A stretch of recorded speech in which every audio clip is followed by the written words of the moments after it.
प्यारे बच्चों, यदि आप क्लास 12 का स्टूडेंट हैं और आपका भी सब्जेक्ट ज्योग्राफी है, आपका भी सब्जेक्ट भूगोल है, तो आज का क्लास आप सभी बच्चों के लिए बहुत ही ज्यादा इंपॉर्टेंट होगा।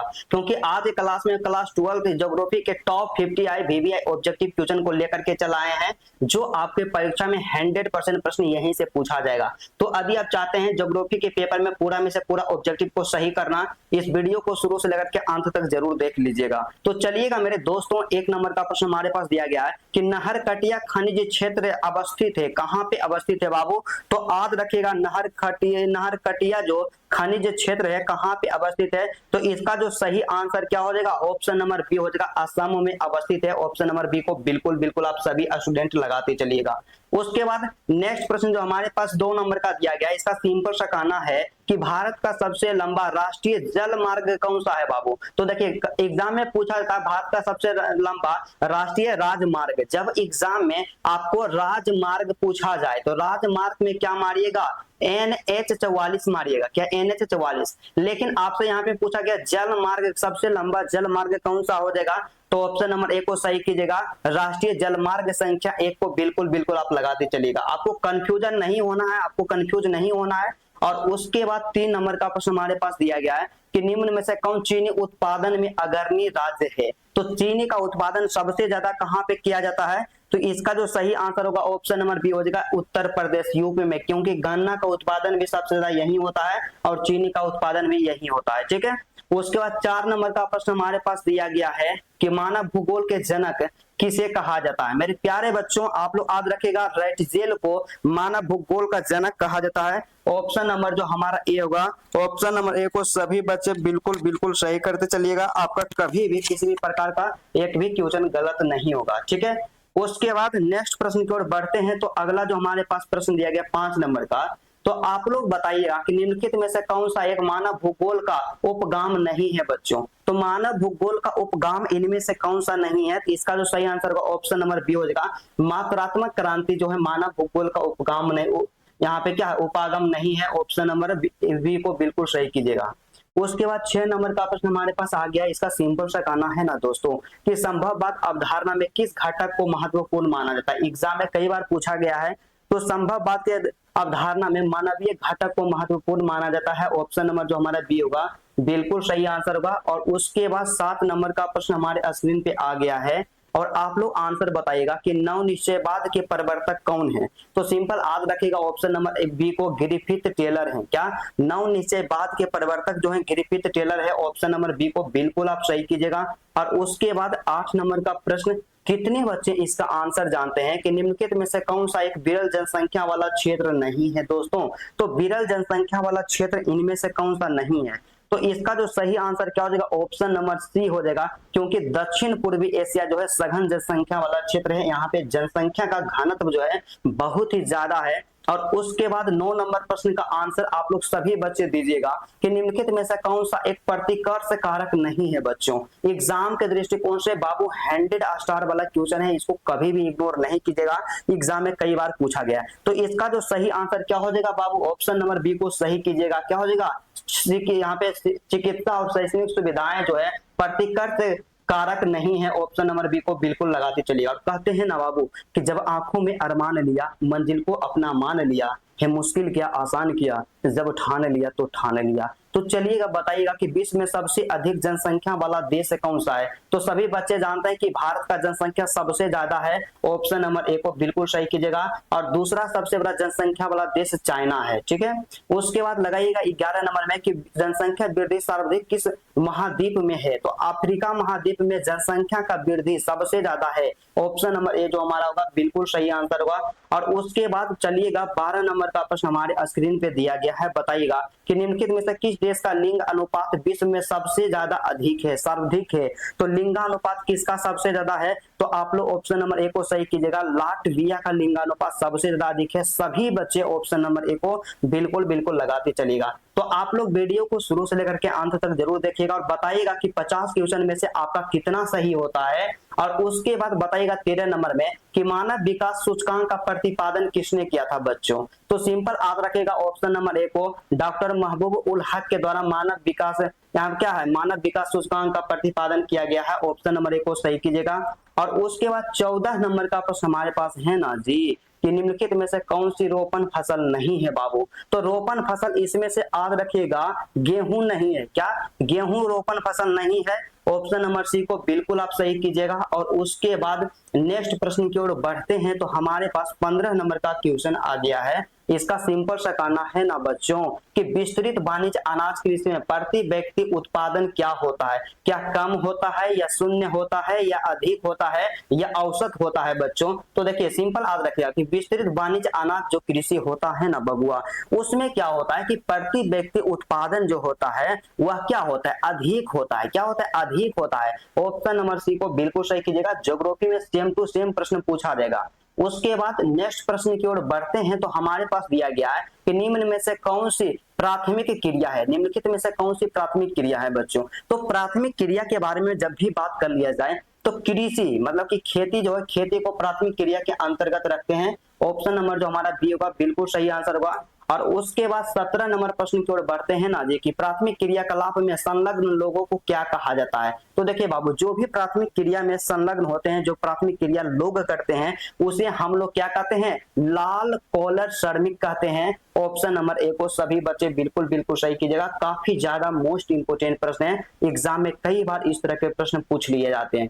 तो चलिए बताइएगा कि निम्नलिखित में से कौन सा एक द्वितीयक सेक्टर का क्रियाकलाप नहीं है? क्या द्वितीयक सेक्टर का क्रियाकलाप नहीं है बच्चों? तो याद रखिएगा कि मछली पकड़ना जो है द्वितीयक सेक्टर का क्रियाकलाप नहीं है। ऑप्शन नंबर सी को बिल्कुल आप सही कीजिएगा। और उसके बाद 19 नंबर प्रश्नों का आंसर दीजिएगा कि निम्न में से कौन सा एक तृतीय क्रियाकलाप है बाबू? तो थर्ड सेक्टर का क्रियाकलाप कौन सा है? तो सिंपल सा आपको याद रखना है कि तृतीय क्रियाकलाप के बारे में जब भी बात कर लिया जाए कि व्यापार जो है क्या है? तृतीय क्रियाकलाप है। ऑप्शन नंबर सी को बिल्कुल सही कीजिएगा। इस तरह के प्रश्न जो क्रियाकलाप वाला है एग्जाम में हर एक साल पूछा जाता है। ठीक है, तो बताइएगा कि सुएज नहर किसको जोड़ती है? एग्जाम के दृष्टिकोण से 100 स्टार वाला क्वेश्चन है, कई बार लगातार प्रश्न पूछा गया है। तो आप लोग सभी बच्चे यहाँ पे आंसर को लगाते चलिएगा कि सुएज नहर जो है ना बाबू, भूमध्य सागर को लाल सागर से जोड़ती है। तो सभी बच्चे एक बार ऑप्शन नंबर ए को बिल्कुल सही कीजिएगा। और इसका एक जुड़वा प्रश्न है जो कि आपके पास जोड़ा दिया गया। पहला था सुएज नहर, अब दूसरा नहर हमारे एग्जाम में हमसे पूछा था कि पनामा नहर किसको जोड़ती है? तो पनामा नहर याद रखिएगा कैरेबियन सागर को प्रशांत महासागर से जोड़ती है। ऑप्शन नंबर इसका भी ए होगा, बिल्कुल सही आंसर होगा। ये दोनों क्वेश्चन को कभी भी गलती से भी आप स्किप मत कीजिएगा, एग्जाम में कई बार लगातार पूछा गया है। ठीक है, आप बताइएगा कि बिग इंच पाइपलाइन के द्वारा क्या प्रवाहित किया जाता है? कई बार इसका सॉल्यूशन करवाए हैं, आंख मूंद करके सही कीजिएगा कि बिग इंच पाइपलाइन का मुख्य कार्य क्या होता है? पेट्रोलियम को प्रवाहित करना। ऑप्शन नंबर सी को बिल्कुल आप लगाते चलिएगा। और उसके बाद नेक्स्ट प्रश्न जो हमारे पास 23 नंबर का दिया गया, बताते चलिएगा कि ट्रांस साइबेरियन रेल मार्ग किस देश में स्थित है बाबू? तो ट्रांस साइबेरियन जो रेल मार्ग है किस देश में है? रूस में अवस्थित है। ऑप्शन नंबर ए को सभी बच्चे बिल्कुल सही कीजिएगा। और एक बार सभी बच्चे कमेंट करके बताइएगा कि ज्योग्राफी के पेपर में आप कितना नंबर लाना चाहते हैं। आप सभी बच्चे कमेंट कीजिएगा, सभी का कमेंट को लाइक करेंगे और बताइएगा कि विश्व का सबसे बेस्ट समुद्री मार्ग कौन सा है? तो सबसे ज्यादा बेस्ट रहने वाला समुद्री मार्गों के बारे में बात करते हैं तो ऑप्शन नंबर बी सही आंसर होगा, उत्तरी अटलांटिक मार्ग हो जाएगा। ऑप्शन नंबर बी को बिल्कुल आप लगाते चलिएगा। और उसके बाद नेक्स्ट प्रश्न की ओर बढ़ते हैं तो हमारे पास जो क्वेश्चन आया 25 नंबर में कि भारत में पहली जनगणना कब हुई थी दोस्तों? तो भारत में देखिए बाबू, एग्जाम में दो तरह का क्वेश्चन पूछा था कि भारत में संपूर्ण जनगणना कब हुई है और भारत में पहली जनगणना कब हुई। तो पहली जनगणना 1872 में, लेकिन पूछा जाए कि भारत में संपूर्ण जनगणना कब हुई है तो 1881 को सही कीजिएगा। यहाँ पे आपको कंफ्यूज नहीं होना है। जनगणना से रिलेटेड दो गो प्रश्न पॉपुलर है, कई बार लगातार परीक्षा में आपसे पूछा जाएगा, याद रखिएगा। बताइएगा कि भारत में पहली मतलब कि पूर्ण मतलब कि नियमित जनगणना कब हुई? आपको तुरंत बताएं कि पूर्ण बोले या संपूर्ण बोले। 1881 को बिल्कुल बिल्कुल सही कीजिएगा। और भारत में पहली बार जो जनगणना हुआ 1872 में हुआ है। ठीक है, दोनों प्रश्न एग्जाम के दृष्टिकोण से पॉपुलर है, कई बार लगातार पूछ लिया जाता है। और चलिएगा सबसे ज्यादा हाईलाइटेड क्वेश्चन हमारे पास आ गया है कि 2011 के जनगणना के अनुसार भारत का जनसंख्या घनत्व कितना है बाबू? याद रखिएगा 382 व्यक्ति प्रति वर्ग किलोमीटर है। ऑप्शन नंबर जो हमारा ए हुआ, ए को बिल्कुल सही कीजिएगा। और 28 नंबर के प्रश्न की ओर बढ़ते हैं। हमारे पास जो दिया गया कि 2011 के जनगणना के अनुसार भारत के किस राज्य का जनसंख्या घनत्व सबसे ज्यादा अधिक है बच्चों? तो किस राज्य के जनसंख्या घनत्व जो है सबसे ज्यादा अधिक है? तो हमारा बिहार जो है बिल्कुल सही आंसर हुआ कि बिहार का जनसंख्या घनत्व सबसे ज्यादा अधिक है 2011 के जनगणना के अनुसार। उसके बाद 29 नंबर का प्रश्न हमारे पास आ गया है कि भारत में सर्वाधिक जनसंख्या वाला राज्य कौन सा है बच्चों? तो सबसे ज्यादा जनसंख्या जो है उत्तर प्रदेश में है, यूपी में है। ऑप्शन नंबर बी को बिल्कुल आप सही कीजिएगा। उत्तर प्रदेश का जनसंख्या भारत में सबसे ज्यादा अधिक है और यहाँ के सीएम कौन है? योगी आदित्यनाथ हैं। ठीक है, उसके बाद बताइएगा कि 2011 के जनगणना के अनुसार भारत का लिंगानुपात कितना था? मतलब इसका जो लिंगानुपात था 2011 के जनगणना के अनुसार आपको बताना है कि कितना था दोस्तों। तो याद रखिएगा सभी बच्चे ऑप्शन नंबर ए को कि 943 था। क्या था? 943 था। ऑप्शन नंबर ए को बिल्कुल सही कीजिएगा। और उसके बाद 31 नंबर का क्वेश्चन, कितने बच्चे इसका आंसर जानते हैं कि भारत का सबसे कम जनसंख्या वाला राज्य कौन सा है? क्या सिक्किम है या गोवा है या मिजोरम है या अरुणाचल प्रदेश है? तो देखिए बाबू याद रखिएगा, यहाँ पे हमसे जो पूछा गया कि सबसे कम जनसंख्या वाला राज्य कौन सा है, तो सिंपल सा आपको याद रखना है कि सबसे कम जनसंख्या वाला राज्य कौन सा है? सिक्किम है। क्या सिक्किम का जनसंख्या सबसे ज्यादा कम है? ऑप्शन नंबर ए को सभी बच्चे बिल्कुल सही कीजिएगा।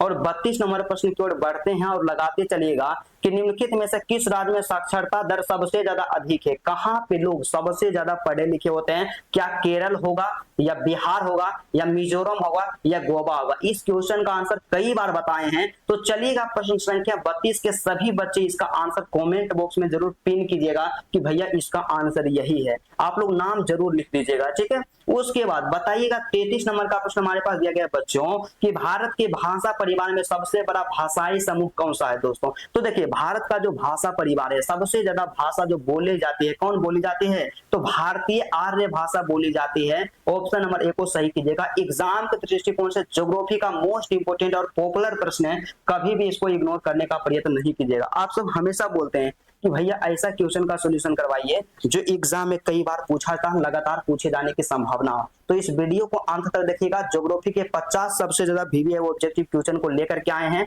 और बताइएगा कि उदयनगर नगर किस राज्य में स्थित है बाबू? तो उदयपुर है। क्या है? उदयपुर नगर जो है किस राज्य में स्थित है? तो उदयपुर के बारे में बात करते हैं तो राजस्थान में है। कहां पे है? राजस्थान में है। ऑप्शन नंबर बी को सभी बच्चे बिल्कुल सही कीजिएगा। और उसके बाद 35 नंबर का प्रश्न है कि निम्नलिखित में से कौन सा एक मध्यकालीन नगर है बच्चों? तो मध्यकालीन नगरों के बारे में बात करते हैं तो आपका क्या हो जाएगा? आगरा जो है ना जी, मध्यकालीन नगर है। ऑप्शन नंबर ए को बिल्कुल सही कीजिएगा। और उसके बाद 36 नंबर का प्रश्न हमारे पास दिया गया। तो 36 नंबर प्रश्न का कहना है ना विनोद कि जमशेदपुर किस प्रकार का नगर है? क्या है? जमशेदपुर जो है किस प्रकार का नगर है? सिंपल आपको याद रखना कि जमशेदपुर जो है औद्योगिक नगर है। क्या है? औद्योगिक नगर। ऑप्शन नंबर ए को सभी बच्चे बिल्कुल आप लगाते चलिएगा। और उसके बाद नेक्स्ट प्रश्न की ओर बढ़ते हैं तो 37 नंबर का क्वेश्चन हमारे पास आ जाता है कि भारत में हरित क्रांति की शुरुआत कब हुई है? तो भारत में हरित क्रांति की शुरुआती समय के बारे में बात करते हैं बच्चों तो 1960 के दशक में हुई है। ऑप्शन नंबर जो हमारा बी होगा, बी को बिल्कुल बिल्कुल सही कीजिएगा। ठीक है, उसके बाद 38 नंबर का प्रश्न हमारे पास आ गया है। आप बताइएगा इसका आंसर कि निम्नलिखित में से कौन सी भारत में खरीफ की फसल है? तो खरीफ फसल इनमें से कौन सा है? आप ऑप्शन नंबर एक आता है चावल, ऑप्शन नंबर बी है गेहूं, ऑप्शन नंबर सी है चना, ऑप्शन नंबर डी है सरसों। देखिए सिंपल याद रखिएगा, गेहूं रबी फसल है, सरसों क्या रबी फसल है, चना भी रबी फसल है। तो हमारा जो खरीफ फसल यहाँ पे होगा, चावल जो है क्या है? एक खरीफ फसल है। ऑप्शन नंबर ए को बिल्कुल सही कीजिएगा। इस तरह के तमाम प्रश्न सबसे ज्यादा एग्जाम में पूछा जाता है, क्वेश्चन बैंक निकाल के देखिएगा और बताइएगा। हमारे पास प्रश्न है कि भारत में मुख्य रबी फसल कौन सी है? कौन सी है? तो भारत में सबसे ज्यादा प्रमुख रबी फसलों के बारे में बात करते हैं ना बाबू, गेहूं। क्या गेहूं सबसे ज्यादा पॉपुलर है? गेहूं उत्पादन भारत में बहुत ज्यादा होता है। और उसके बाद बताइएगा 40 नंबर का प्रश्न जो हमारे पास दिया गया है कि सिंचित क्षेत्रों में मृदा निम्नीकरण का मुख्य कारण क्या होता है? सिंचित कहने का मतलब क्या होता है? जहां पे ज्यादा पानी मात्रा होती है वहां पे मृदा जो मिट्टी का निम्नीकरण होता है उसका सबसे ज्यादा प्रमुख कारण क्या होता है? तो मृदा लवणता होता है। क्या होता है? मृदा का लवणता होता है। ऑप्शन नंबर सी को बिल्कुल आप लगाते चलिएगा। और उसके बाद 41 नंबर का प्रश्न हमारे स्क्रीन पे आ गया है कि बॉक्साइट का सबसे बड़ा उत्पादक राज्य कौन सा है बच्चों? तो बॉक्साइट का सबसे बड़ा उत्पादक राज्य यहाँ पे आप लोग सही कीजिएगा, ओडिशा में बॉक्साइट का सबसे ज्यादा उत्पादन किया जाता है। ऑप्शन नंबर ए को सही कीजिएगा। और उसके बाद 42 नंबर का प्रश्न हमारे स्क्रीन पे आ गया है कि अंकलेश्वर तेल क्षेत्र किस राज्य में अवस्थित है? तो अंकलेश्वर तेल क्षेत्रों के बारे में बात करते हैं तो अंकलेश्वर जो है गुजरात में अवस्थित है। ऑप्शन नंबर बी को बिल्कुल आप लगाते चलिएगा। और उसके बाद बताइएगा 43 नंबर का प्रश्न हमारे स्क्रीन पे आ गया है कि तारापुर परमाणु ऊर्जा केंद्र कहाँ स्थित है। तो तारापुर परमाणु ऊर्जा केंद्र के बारे में बात किया जाए ना बालक, महाराष्ट्र में स्थित है। ऑप्शन नंबर जो हमारा ए होगा, ऑप्शन नंबर ए को बिल्कुल आप सही कीजिएगा। और उसके बाद नेक्स्ट प्रश्न की ओर बात करते हैं तो 44 नंबर का क्वेश्चन हमारे पास दिया गया है, काफी ज्यादा आसान है कि झरिया कोयला क्षेत्र किस राज्य में स्थित है। तो झरिया जो है बाबू आप लोग जानते हैं झारखंड में है, और झरिया जो क्या है कोयला के लिए सबसे ज्यादा फेमस यहाँ पे स्थान है, प्लेस है, ठीक है। उसके बाद 45 नंबर का प्रश्न हमारे स्क्रीन पे आ गया है। आप लोग आंसर बताइएगा कि भारत का बोस्टन किस शहर को कहा जाता है। तो भारत का बोस्टन जो कहा जाता है बाबू, याद रखिएगा अहमदाबाद को कहा जाता है। क्या अहमदाबाद को कहा जाता है? और अहमदाबाद कहाँ है, सभी बच्चे का कमेंट आना चाहिए, ठीक है। उसके बाद बताइएगा 46 नंबर का प्रश्न हमारे पास दिया गया कि भिलाई इस्पात केंद्र किस राज्य में स्थित है। तो भिलाई कहाँ पे स्थित है? तो भिलाई के बारे में बात करते हैं, छत्तीसगढ़ में स्थित है। ऑप्शन नंबर ए को सभी बच्चे बिल्कुल सही कीजिएगा। और उसके बाद 47 नंबर का प्रश्न हमारे स्क्रीन पे आ गया, काफी बार एग्जाम में पूछा गया है कि भारत में वायु परिवहन की शुरुआत कब की गई है दोस्तों। तो भारत में वायु परिवहन की शुरुआत 1911 में 1911 में किया गया। So option number A is the correct answer है। और वही बात करते हैं बाबू नेक्स्ट प्रश्न जो हमारे पास 48 नंबर का दिया गया है। तो इसका कहना है नजदीक कि उत्तर दक्षिण गलियारा जोड़ता है, किसको जोड़ता है? तो उत्तर दक्षिण गलियारा जो है बाबू याद रखिएगा श्रीनगर को कन्याकुमारी से जोड़ता है। Option number A is the correct answer है। और वही बात करते हैं ना जी, अगला जो प्रश्न हमारे पास 49 नंबर का दिया गया है, सिंपल सा इसका कहना है ना बबुआ कि स्वर्णिम चतुर्भुज का महामार्ग किससे संबंधित है। तो स्वर्णिम चतुर्भुज का महामार्ग जो है ना बालक किससे संबंधित है? सड़क परिवहन से संबंधित है। किससे? सड़क परिवहन से संबंधित है। ऑप्शन नंबर ए को सही कीजिएगा। और आज के क्लास का सबसे ज्यादा अंतिम प्रश्न, कितने बच्चे एक्साइटेड हैं आप लोग जरूर बताइएगा। क्वेश्चन का सिंपल सा कहना है कि कपास का उत्पादन में अग्रणी मतलब सबसे ज्यादा आगे कौन सा राज्य है? सबसे ज्यादा कपास का उत्पादन कहाँ किया जाता है? क्या गुजरात में किया जाता है, या बिहार में, या पश्चिम बंगाल में, या ओडिशा में दोस्तों? तो देखिए बालक आप लोग याद रखिएगा कि कपास उत्पादन के बारे में जब भी आपसे प्रश्न पूछा जाए तो इसका सबसे ज्यादा उत्पादन गुजरात में किया जाता है। ऑप्शन नंबर ए को सभी बालक बिल्कुल बिल्कुल सही कीजिएगा। मेरे प्यारे प्यारे दोस्तों इस तरह से 50 वीवीआई क्वेश्चन का सोल्यूशन करवा दिए हैं। तो सबसे पहले एक बड़ा भाई होने के नाते आप सबके लिए इतना मेहनत करते हैं, लगातार आप सबके लिए वीडियो लाते हैं। आपको वीडियो अच्छा लगा बाबू वीडियो को लाइक कीजिएगा, अपने सभी दोस्तों के पास आप लोग इस वीडियो को शेयर जरूर कर दीजिएगा। और प्यारा प्यारा कमेंट करके बताइएगा कि आज का क्लास आपको कैसा लगा। और सबसे ज्यादा महत्वपूर्ण चीज आप लोग जरूर हमें बताइएगा कि आपका सबसे ज्यादा कमजोर विषय कौन सा है, हमें इन्फॉर्म जरूर कीजिएगा, उसी सब्जेक्ट का सोल्यूशन करवाएंगे और 100% परीक्षा में आने वाले ऑब्जेक्टिव को आपको बताएंगे जरूर। तो चलिएगा आप लोग नेक्स्ट वीडियो का इंतजार कीजिएगा। और आप सबों का हिंदी का भी क्लास मैम करवाते हैं, तो हिंदी का क्लास भी आप जरूर कीजिएगा। तो चलिए आज की क्लास को यहीं पे स्टॉप करते हैं, फिर आपसे मिलते हैं नेक्स्ट वीडियो में नेक्स्ट टॉपिक के साथ। तब तक के लिए जय हिंद।